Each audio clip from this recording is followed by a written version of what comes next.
If Patrick Vieira signed for Arsenal in 2026 instead of 1996, he wouldn't cost £13 million. He wouldn't cost $50 million. He'd cost more than Declan Rice. And I'm going to prove it. Back in 1996, Arsène Wenger signed an unknown 20-year-old from AC Milan's reserves for £3.5 million. Nobody in England had heard of him. 9 years later, that same player left as an Invincible, a captain, and arguably the most complete central midfielder the Premier League had ever seen, for £13.8 million. Fast forward to now. Declan Rice cost Arsenal £105 million. Newcastle value Bruno Guimarães at over £100 million. Chelsea paid £115 for Moisés Caicedo. So if a 20-year-old unknown Vieira showed up on the market today, and a prime 26-year-old Invincible-level Vieira showed up today, what would either version actually cost Arsenal? £13.8 million wasn't even a record fee in 2005. Zinedine Zidane cost £46 million back in 2001. But football's economy has completely detached from reality since then. Think of it like a £4 coffee that now costs you 30 quid. Same product, same value, completely different market.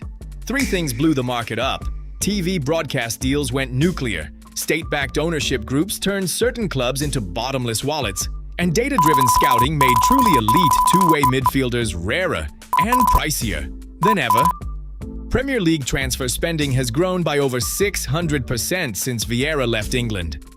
Run Prime Vieira through that football-specific inflation, not regular inflation, the actual transfer market bubble, and you land somewhere between £110 and £130 million. But I said Vieira would cost more than Declan Rice specifically.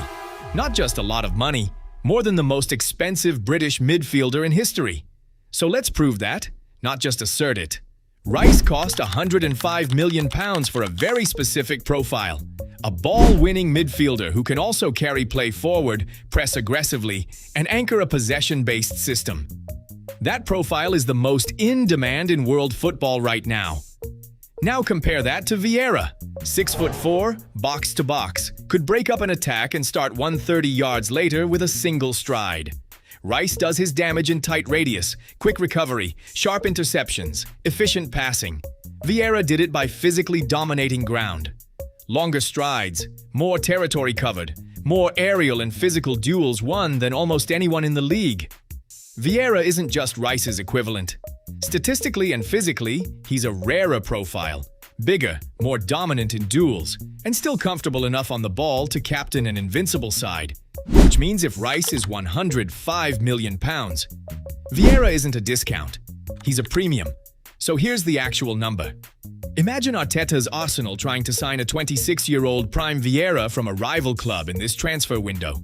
With Rice's fee as your baseline, and Bruno Guimarães and Caicedo both valued north of £100 million for lesser physical profiles, Arsenal are not getting Vieira for less than £120 million.